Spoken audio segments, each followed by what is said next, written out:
वृंदा प्रभु भगवान की। जबले परम पूज्य आचार्य भगवान 108 श्री समदभद्र जी महाराज की। जबले परम पूज्य गणाचार्य भगवान 108 श्री विराग सागर जी महाराज की। जबले परम पूज्य क्षमा मूर्ति आचार्य गुरुदेव 108 श्री विशद सागर जी महाराज की। ढाई दिन में विराजमान 3 कमल कोटि समस्त मुनि महाराजों की। अहिंसा मय विश्व धर्म की। अपना रत्नकरण सेवकाचार नामक स्वाध्याय चल रहा था ग्रंथ का, और अपन ने 50 श्लोकों को पढ़ लिया था। 50 श्लोकों को पढ़ लिया था। 50 श्लोकों के माध्यम से अपन ने समझ लिया था चारित्र कितने प्रकार का होता है। चारित्र कितने प्रकार का होता है? 2 प्रकार का होता है, सकल चारित्र और देश चारित्र। तो अपन अब समझेंगे कि देश चारित्र जो होता है वो कितने प्रकार का होता है। 51 नंबर के श्लोक में सकल चारित्र तो वैसे 13 प्रकार का बोलते हैं। 5 महाव्रत, 5 समिति और 3 गुप्ती, 13 प्रकार का बोलते हैं। और देश चारित्र को 12 प्रकार का बोलते हैं। तो किस तरीके से बोलते हैं 12 प्रकार का? अपन 12 व्रतों के बारे में आपने सुना होगा। श्रावक के कितने व्रत होते हैं? 12 व्रत होते हैं श्रावक के। तो 12 व्रत वो श्रावक का सकल यानी कि देश चारित्र कहलाता है। तो अपन श्रावक के 12 व्रतों के बारे में समझते हैं 51 नंबर के श्लोक में। गिरैणाम त्रेथा तिष्ठ यनुगुण शिक्षावृतात्मिकं चरणं पंचत्रि चतुर्भेदं त्रयं यथाशंकिमाख्यातम। जहाँ पर समदभद्राचार्य महाराज जी बता रहे हैं श्रावक के 12 व्रत होते हैं, यानी कि देश चारित्र के भेद 12 प्रकार के होते हैं। गृहीणाम त्रेधा यानी कि गृहस्थों के 3 प्रकार से, गृहस्थों के 3 प्रकार से तिष्ठत यानी कि होते हैं, तिष्ठते हैं। किस तरीके से? यणु यानी कि अणु, गुण यानी कि गुण, और शिक्षा यानी कि शिक्षा। अब इसमें व्रतात्मिकम तीनों में लग जाएगा, अनुव्रत, गुणव्रत और शिक्षा व्रत।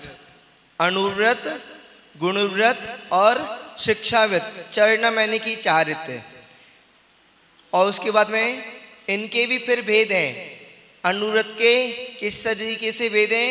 पंच त्रि चतुर्भेदम, 5, 3 और 4 भेद रूप। त्रयम 3 प्रकार का जो चारित्र है ना, उसके 5 प्रकार के यानी कि 5, 3 और 4 प्रकार के भेद रूप यथासंख्य 3 प्रकार का चारित्र यथाक्रम से माख्यांतम आख्यातम कहा गया है।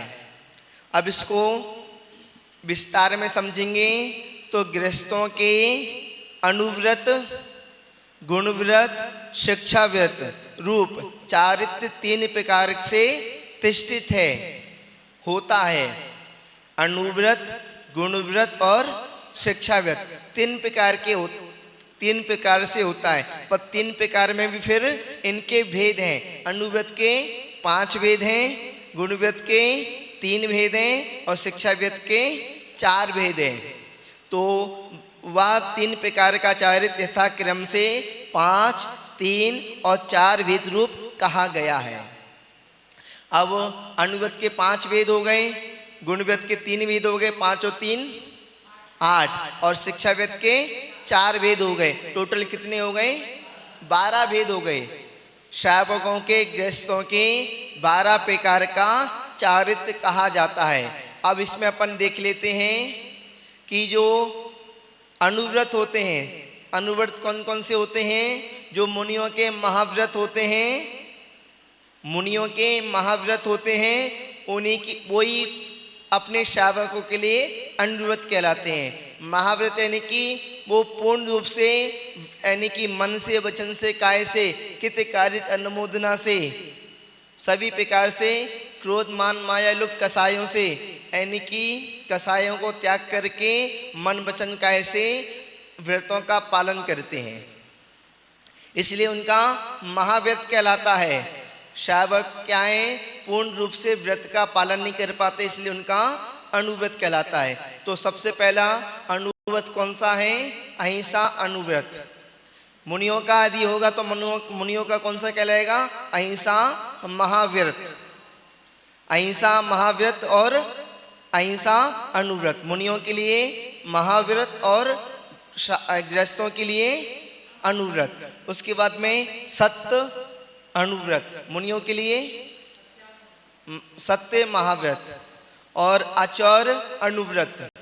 और जो मुनियों के हैं ना, तो मुनियों के कहलाएगा ब्रह्मचर्य महाव्रत, और गृहस्थों के क्या कहलाएगा? सदार संतोष व्रत। स्वदार संतोष व्रत, स्वदार संतोष व्रत। गृहस्थों के अपनी पत्नी को छोड़कर बाकी सब स्त्रियों का त्याग। तो अपना स्वदार संतोष व्रत, अपनी पत्नी स्वदार यानी कि स्वयं की दार पत्नी को मैं संतोष रखकर ब्रह्मचर्य, एक देश ब्रह्मचर्य। और मुनियों के ब्रह्मचर्य महाव्रत। और उसके बाद में जो मुनियों के हैं पांचवा अपरिग्रह महाव्रत, और गृहस्थों के कौन सा कहलाएगा? परिग्रह प्रमाण व्रत। गृहस्थों का क्या है? परिग्रह जो होता है ना, उसका प्रमाण हो जाता है कि मुझे इतना खेत रखना है, इतना धन रखना है, इतना धान रखना है, इतने मकान रखना है, इतना इतना सब सामान रखना है, बाकी सब सामान का त्याग। और जो मुनि महाराज होते हैं उनका अपरिग्रह महाव्रत, क्योंकि वो उनके पास किसी प्रकार का परिग्रह रखने की छूट नहीं होती, समस्त परिग्रह को त्याग करने का व्रत होता है, तो वो महाव्रत कहलाते हैं। तो अहिंसा, सत्य, आचार, और उसके बाद में गृहस्थों के लिए स्वदार संतोष व्रत, मुनियों के लिए ब्रह्मचर्य महाव्रत, और गृहस्थों के लिए परिग्रह प्रमाण व्रत, और मुनियों के लिए अपरिग्रह महाव्रत। इस तरीके से क्या 5 अनुव्रत हो गए। आप आगे अपन रत्नकर्ण सेवकाचार्य में समझेंगे ना, तो उन्हीं 5 अनुव्रतों के बारे में पूरा विस्तार से समझेंगे। उसके बाद में गुणव्रत। गुणव्रत कौन कौन से होते हैं? दिग्व्रत, अनददंड व्रत और भोगोपभोग परिमाण व्रत। इसमें क्या है, अपन यदि इनके 12 व्रतों के बारे में समझेंगे। अनुव्रत तो सब में एक से हैं। गुणव्रत और शिक्षा व्रतों में तत्वाद सूत्र में थोड़ा सा ऊपर नीचे हो गया है, और अपना प्रतिक्रमण में भी थोड़ा सा ऊपर नीचे हो गया है, और रत्नकर्ण सेवकाचार्य में भी थोड़ा सा है, तो वही बस थोड़ा सा इक्का दुक्का ऊपर नीचे कर दिया है। तो अनदंड व्रत और भोगोपभोग परिमाण व्रत। दिग्व्रत यानी कि गुणव्रत में अपनी सीमा को बांध लेना। श्रावक होते हैं ना, उनकी भी सीमा बांधी जाती है कि हम इतनी सीमा से बाहर नहीं जाएंगे। और अनदंड व्रत फालतू की जमीन खोदना, फालतू के काम करना, फालतू के कामों को छोड़ना। और भोगोपभोग परिमाण व्रत अपना भोग और उपभोग की वस्तुओं का एक प्रमाण मान लेना कि हम इतनी भोग और उपभोग की सामग्री को रखेंगे, बाकी का त्याग। इस तरीके से श्रावकों के 3 गुणव्रत होते हैं। उसके बाद में 4 शिक्षा व्रत। तो 4 शिक्षा व्रत कौन कौन सी हैं? देश व्रत, दिग्व्रत था ना, दिग्व्रत में भी फिर सीमा में के अंदर भी और सीमा बांध लेना। अपन ने भारत की सीमा बांधी, भारत की सीमा बांधने के बाद में अपना जो चातुर्मास का समय आता है, तो चातुर्मास में जो श्रावक लोग होते हैं ना, वो भी 2 महीने तक के लिए सीमा बांध लेते हैं कि हम 2 महीने तक अपने, जिस तरीके से अपन औरवाड़िया में हैं तो औरवाड़िया के बाहर कहीं नहीं जाएंगे। सीमा में भी सीमा बांध लेना कि हम इतनी सीमा से बाहर नहीं जाएंगे। ऐसे मुनि महाराज होते हैं ना, हम मुनि महाराज होते हैं तो उनकी अधिक से अधिक 25 किलोमीटर की सीमा बन जाती है। 25 किलोमीटर के आगे नहीं जाएंगे। हाँ, आपातकाल आती है, कोई विपदा आती है तो लंबा जा सकते हैं, पर सामान्य तौर पर 25 किलोमीटर की सीमा होती है कि 25 किलोमीटर के बाहर नहीं जाएंगे। वैसे तो बहुत सारे मुनि महाराज होते हैं, एक स्थान पर बैठ जाते हैं तो 4 महीने तक वहीं पर रहते हैं, वहाँ से दूसरे स्थान पर भी नहीं जाते। सबकी अपनी अपनी व्यवस्था है और परंपरा है। उसके बाद में शिक्षावित्त में दूसरे नंबर पर सामायिक शिक्षावित्त, जो श्रावक होते हैं तो उनके लिए भी सामयिक करने का निर्देश दिया है आचार्यों ने। केवल ऐसा नहीं कि मुनि महाराज ही सामयिक करें, नहीं, श्रावक लोग भी सामयिक करें। जो अपना 12 वित्तों को धारण करने वाले हैं वो कम से कम 2 टाइम तो कम से कम सामयिक करें, 3 टाइम नहीं तो 2 टाइम। फिर सामयिक प्रतिमा को यदि धारण कर लेंगे तो उनके लिए फिर 3 टाइम का सामयिक करना हो जाएगा। सामयिक प्रतिमा को धारण कर लेंगे। ब्रह्मचारी भैया जी होते हैं ना, उनके लिए भी सामयिक करने का नियम होता है। 2 प्रतिमाधारी ब्रह्मचारी होते हैं तो उनको 2 टाइम तो सामयिक करनी करना होती है, और 3 प्रतिमाधारी होते हैं तो उनको 3 टाइम सामयिक करनी करना होती है। और ना करें, केवल ऐसा नहीं कि मुनि महाराज का सामयिक का समय हो गया, सबके लिए है। मुनि महाराज का सामयिक का समय नहीं हुआ, सबके लिए ये सब व्यवस्था। उसके बाद में पोषदोपवास, मुनि महाराजों का तो हमें से पोषदोपवास होता है, यानी कि अपना अष्टमी को एक आसन करना, सप्तमी को एक आसन करना, अष्टमी को उपास करना, नवमी को एक आसन करना, और यानी कि थोड़ा सा उपास करना, थोड़ा सा पोषद करना। पोषदोपवास अपना एक आसन करने का अभ्यास बनाना, उपास करने का अभ्यास बनाना, अभ्यास रूप में अभ्यास बनाना, ये पोषदोपवास 30 नंबर का शिक्षावित्त होता है। और उसके बाद में अतिथि संविभाग।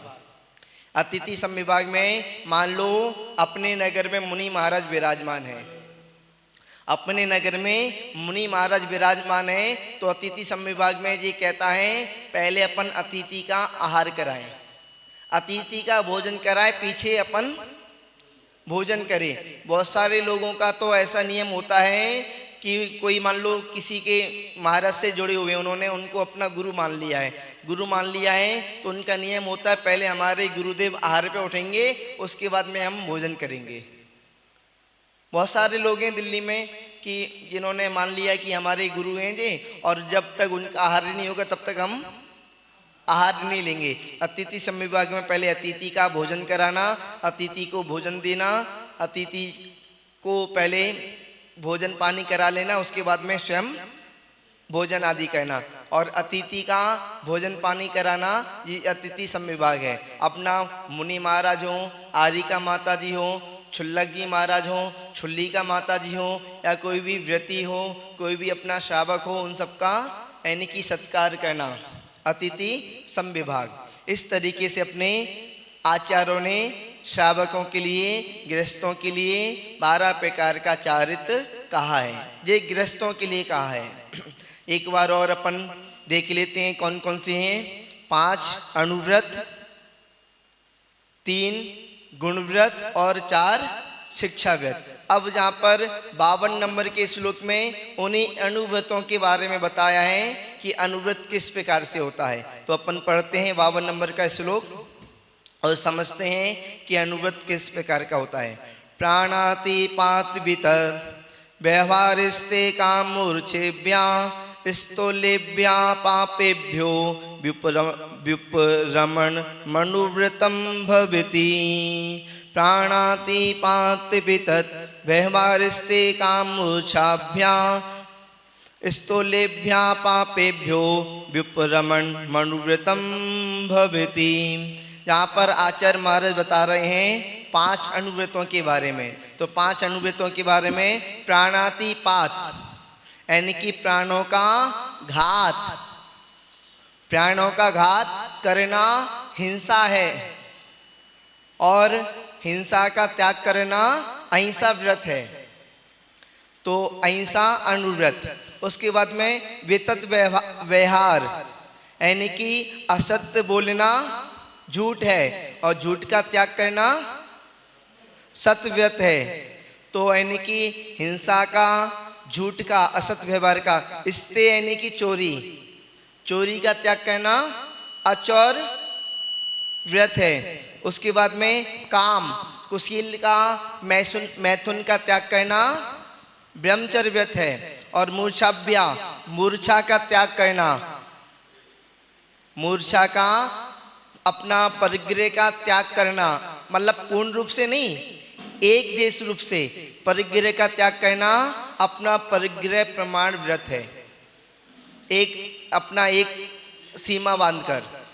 तो इस स्थूलभ्या यानी कि स्थूल रूप से पापेभ्या पापों से विप्रमण विरक्त होना, अनुवृतम भवति, ये अपना प्राणातिपात प्राणों का घात करना, हिंसा से, वितत व्यवहार, असद वचन से, स्ते चोरी से, काम कुशील से, और मूर्छाभ्या यानी कि परिग्रह से, स्थूल यानी कि पापों से, इन सभी स्थूल रूप से पापों से विरक्त होना अनुव्रत कहलाता है। स्थूल रूप से पापों से विरक्त होना अनुव्रत कहलाता है, पूर्ण रूप से नहीं, स्थूल रूप से। यदि पूर्ण रूप से यदि पापों का त्याग कर देंगे तो महाव्रत बन जाएंगे, पर नए स्थूल रूप से यदि पापों का त्याग करेंगे तो अनुव्रत कहलाएंगे। अब इनको अपन समझ लेते हैं एक बार। हिंसा 4 प्रकार की होती है। हिंसा कितने प्रकार की होती है? 4 प्रकार की। कौन कौन से प्रकार की होती है? संकल्प हिंसा, आरंभ हिंसा, उद्योगी हिंसा और विरोधी हिंसा। तो जो श्रावक होते हैं ना, श्रावक 3 प्रकार की हिंसा का त्याग नहीं होता। अब घर में रहते हैं तो घर में क्या करना पड़ता है? उनको आराम करना पड़ता है, यानी कि सामान, यानी कि अट्टम सट्टम पूरा खाना बनाना, झाड़ू लगाना, मकान बनवाना, और कहते हैं शादी करवाना, कार्यक्रम कराना, जी अट्टम सट्टम बहुत सारे आराम आदि करना पड़ता है। जब आराम करेंगे तो उसके लिए पैसे की आवश्यकता पड़ती है। पैसे की आवश्यकता के लिए, पैसे की पूर्ति के लिए यानी कि उद्योग व्यापार करना पड़ता है। तो व्यापारी, और उसके बाद में मान लो अपने यहाँ पर यदि किसी प्रकार का कोई अपन को परेशान करने आए, अपने यानी कि देव सास गुरु के ऊपर आँच उठाए, मंदिर पे आँच उठाए, अपने घर पर आँच उठाए, घर वालों को डिस्टर्ब करे, अपनी बहन बेटियों पर आँच उठाए, तो अपन को क्या करना है? विरोध में भी खड़ा होना है। विरोध में भी खड़ा होना है। विरोध में खड़े होकर यदि किसी प्रकार की हिंसा होती है तो उसके लिए, श्रावक के लिए हिंसा का त्याग नहीं होता। यदि हिंसा का त्याग होता तो 5 पांडव जो थे ना, 5 पांडव, उन्होंने कितना हिंसा का तांडव किया। क्यों किया? क्योंकि वो गृहस्थ में थे। गृहस्थ में थे, धर्म के लिए उन्होंने, धर्म के लिए, अपने यानी कि धर्म के लिए, और अपने धर्म के लिए, और अपने उसके बाद में कर्तव्य के लिए, अपने कर्तव्य का पालन करने के लिए, धर्म के लिए वो यानी कि खड़े हो गए विरोध में, और अपने भाइयों से लड़ाई की। उन्होंने भाइयों से लड़ाई की। उनका यदि कोई पूछे उनको हिंसा का पाप नहीं लगेगा क्या? हाँ, पाप तो लगेगा, हिंसा का पाप ऐसा नहीं लगेगा, उनको लगेगा पाप, पर उनका हिंसा करने का त्याग नहीं है। अब कोई बोले हम दुकान पर व्यापार करते हैं, हिंसा होती है, उसका पाप लगेगा क्या? नहीं लगेगा, पाप लगेगा, पर श्रावक का त्याग नहीं है। और आरम सारम करते हैं। अब कोई मान लो अपन मंदिर जी में हैं, मंदिर जी में भगवान की पूजा आराधना करते हैं, भगवान जी की पूजा आराधना अर्चना करते हैं, तो पूजा करने के लिए पानी गर्म करना पड़ता है। अब पानी गर्म करने में हिंसा में पाप नहीं लगेगा क्या? लगेगा। गैस चालू करेंगे, पानी गर्म करेंगे तो हिंसा का पाप लगेगा। उसके बाद में मंदिर में कई बार गंदगी होती है, सफाई करेंगे, कूलर चल रहे हैं, पंखा चल रहे हैं, सबका पाप लगता है। ऐसा नहीं है पाप नहीं लगता, पर पाप कितना लगता है? नाम मात्र पाप लगता है। पर भगवान की स्तुति वंदना आदि करते हैं, भगवान का यानी कि अपन कीर्तन करते हैं, भगवान की अर्चना करते हैं, तो भगवान की अर्चना में पुण्य बहुत ज़्यादा मिल जाता है, पुण्य ज़्यादा मिलता है। अपन दीपक जलाते हैं, दीपक जलाने में पाप नहीं लगता क्या? लगता है पाप। दीपक जलाने में हिंसा का पाप लगता है, पर क्या करते हैं? दीपक जलाकर यदि अपन भगवान की आरती करते हैं, भगवान की अर्चना करते हैं, तो पाप तो थोड़ा लगा, पर पुण्य कितना मिल गया? मतलब अपन ने 1 रुपया खर्च किया और 1 लाख रुपए मिल गया, तो घाटे में गए फायदे में हुए? घाटे में गए फायदे में हुए? फायदे में तो हुए। अपन ने दीपक जलाया, थोड़ा सा पाप किया और दीपक जलाकर भगवान की आरती करी, तो पुण्य कितना किया? तो ज्यादा ही तो हुआ। अपन ने गैस पर पानी गर्म किया भगवान का अभिषेक करने के लिए, पाप किया, और भगवान का जब अभिषेक किया भावों से, तो पुण्य कितना मिला? अपन ने सामग्री तैयार की भगवान के लिए। सामग्री भी जब तैयार करते हैं तो ऐसा तो नहीं है कि हाँ, आप यदि अपने घर में लोगों के लिए खाने के लिए भोजन बनाओगी तो आपको पाप लगेगा, और मुनियों के लिए बनाओगी तो क्यों? क्योंकि मुनि महाराज होते हैं वो मोक्ष मार्ग में चलने वाले होते हैं, साधना करने वाले होते हैं, तप करने वाले होते हैं। वो यदि भोजन करेंगे, आहार करेंगे और आहार करके अपनी सामायिक करेंगे, तप करेंगे, तो उनके कितने कर्मों की निजरा होगी, कितना पुण्य की प्राप्ति होगी, और उसमें आप सहयोगी होगी तो आपको उतना जितना सहयोगी होंगे उतनी आपको पुण्य की प्राप्ति होगी। और आपने घर वालों के लिए बनाया तो घर वाले भोजन करेंगे, भोजन करके क्या करेंगे? तो अपना अपना आरंभी, उद्योगी और विरोधी, 3 प्रकार की हिंसा का त्याग नहीं होता। शावक का संकल्प हिंसा का त्याग होता है। संकल्प पूर्वक किसी को ना मारे, संकल्प करके कि मैं तुझे छोड़ूंगा नहीं, तुझे मार के रहूंगा। तो इस तरीके से यदि अपना संकल्प करता है किसी को मारने का, तो उसमें बहुत बड़ा पाप लगता है। और आपने आटे का मुर्गा सुना होगा, आटे का मुर्गा। उन्होंने किसी मुर्गे को तो नहीं मारा, केवल आटे का मुर्गा बनाया, उसकी बलि चढ़ा दी। आटे का मुर्गा बनाया, हकीकत का नहीं बनाया, उसकी बलि चढ़ा दी। पर भाव उनके क्या थे? मुर्गा को मारने के। अपन यदि मान लो रावण आदि होता है ना, अपन रावण का पुतला बनाते हैं और रावण की पुतले को जलाते हैं, तो ये संकल्प हिंसा का त्याग लगता है, मतलब संकल्प हिंसा का पाप लगता है। तो अपन को किसी प्रकार का संकल्प लेकर किसी को ना मारे, संकल्प लेकर यदि अपन मारते हैं तो उसमें बहुत बड़ा पाप लगता है। तो शावक का संकल्प हिंसा का त्याग होता है। बाकी का शावक यदि घर में रहता है तो उसका आरंभी, उद्योगी और विरोधी हिंसा का त्याग नहीं होता। पर ऐसा नहीं, त्याग नहीं है तो कितनी भी करते जाओ, त्याग नहीं है तो कितनी भी करते जाओ। हाँ, त्याग तो नहीं है, पर जितना आप बच सकते हो उतना बचो, जितना देखभाली से कर सकते हो उतना देखभाली से करो। यानी कि ऐसा नहीं कि आपका त्याग नहीं है तो कितना भी आप लगे रहो, बचने की कोशिश करना चाहिए, आराम से भी बचने की कोशिश करना चाहिए। और जब बुढ़ापा आ जाए, 60 साल से पार ऊपर उम्र हो जाए, तो उद्योगी से भी मुक्त हो जाना चाहिए। 60 साल के बाद में गवर्नमेंट भी रिटायर्ड कर देती है, तो 60 साल के बाद में व्यापार से भी रहित होकर केवल भगवान का भजन करना चाहिए। हाँ, जितने भी लोग बैठे हैं ना 60 साल के ऊपर वाले, तो अपना यानी कि अपना जितना भी व्यापार है इन सबसे छोड़कर, इन सबको छोड़कर भगवान के भजन में लग जाना चाहिए।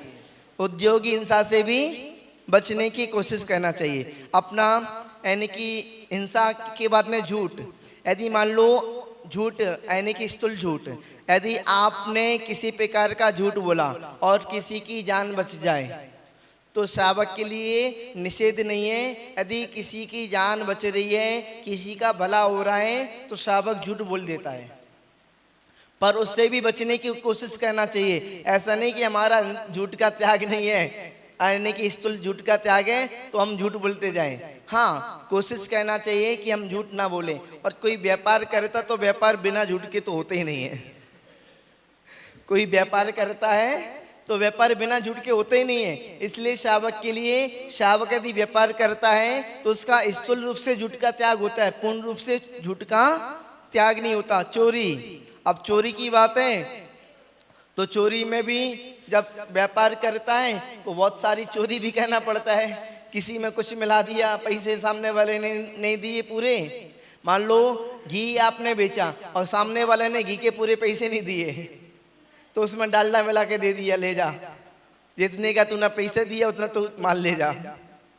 और भी बहुत सारी चीज़ें होती हैं। तो श्रावक यदि घर में रहता है तो पूर्ण रूप से चोरी का त्याग नहीं कर पाता, पर मेरा तो यही कहना है कि उसका भी त्याग करने की कोशिश करना चाहिए। ऐसा नहीं कि हमारा पूर्ण रूप से त्याग नहीं है तो हम चोरी करेंगे, तो चोरी करने का मन। अब चोरी में ऐसा है, जहाँ पर कोई वस्तु रखी है, मान लो डिब्बी रखी है यहाँ पर, और डिब्बी कौन की रखी है जी?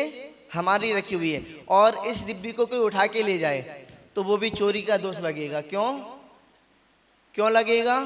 क्योंकि जिसकी जो डिब्बी है उससे बिना पूछे तुमने उठाई तो वो चोरी का दोष लगेगा। मान लो आप सामग्री लेके पूजा कर रहे हो, और सामग्री लेके पूजा कर रहे हो, कोई पीछे से आया उसमें से सामग्री निकाली भगवान को चढ़ा दी, वो भी चोरी का दोष लगेगा। क्यों? क्योंकि सामग्री उनकी है, वो सामग्री के उस समय मालिक है, क्योंकि वो उनके पास रखी हुई है, और आपने उनसे बिना पूछे ले ली, तो बिना पूछे लेना तो चोरी का दोष लगता है। बिना गिरी हुई, रखी हुई, पड़ी हुई चीज़ों को बिना पूछे, बिना मालिक की आज्ञा लिए उठाना, लेना, वो चोरी का दोष लगता है। तो अपन इन चीज़ों से भी बचने की कोशिश करें। तो अपना उसके बाद में कुशील, तो श्रावक लोग होते हैं ना, अब घर में रहते हैं तो गृहस्थी को भी बसाते हैं, और गृहस्थी को बसाते हैं तो शादी भी करते हैं। जब शादी करते हैं तो अपनी पत्नी को, यानी कि पत्नी को ऐसा नहीं कि ब्रह्मचर्य व्रत धारण कर ले, पत्नी को अलग छोड़ दें, आप वो अलग रहें। अब पत्नी को शादी की है तो साथ में रहना होता है, तो साथ में रहना होता है, तो पत्नी को छोड़कर बाकी सभी स्त्रियों का त्याग हो जाता है। तो इस प्रकार से जो ब्रह्मचर्य व्रत होता है ना, तो एक देश कहलाता है, यानी कि अपनी पत्नी को छोड़ देना, बाकी सबका त्याग कर देना, एक देश ब्रह्मचर्य व्रत कहलाता है। अब अपनी पत्नी को भी यदि छोड़ दिया आपने तो पूर्ण रूप से ब्रह्मचर्य व्रत हो गया। पर महाव्रत तब भी नहीं कहलाएगा, महाव्रत तो जब मुनि बन जाओगे तब कहलाएगा। और उसके बाद में मतलब उसमें भी यही कहलाएगा कि पूर्ण रूप से हमने ब्रह्मचर्य व्रत ले लिया, पूर्ण रूप से ब्रह्मचर्य व्रत ले लिया, पर मुनि बन जाओगे तब महाव्रत की संज्ञा आपको प्राप्त होगी।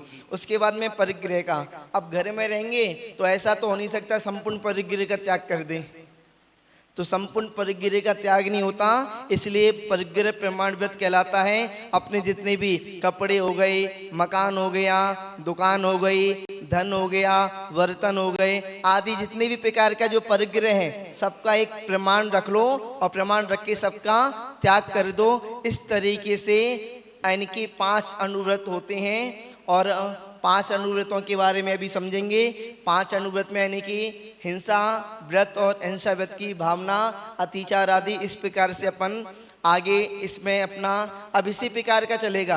अपना व्रतन के सर्वगाचार में केवल और केवल चारित्र के बारे में बताएंगे, 12 प्रकार के व्रतों के बारे में बताएंगे, 11 प्रतिमाओं के बारे में बताएंगे। इस तरीके से श्रावक की जितनी भी चर्चा होगी वो सब अपन अब आगे इसी में अपन करेंगे। तो आज के लिए इतने ही बहुत हैं। जय बोलिए महावीर भगवान की।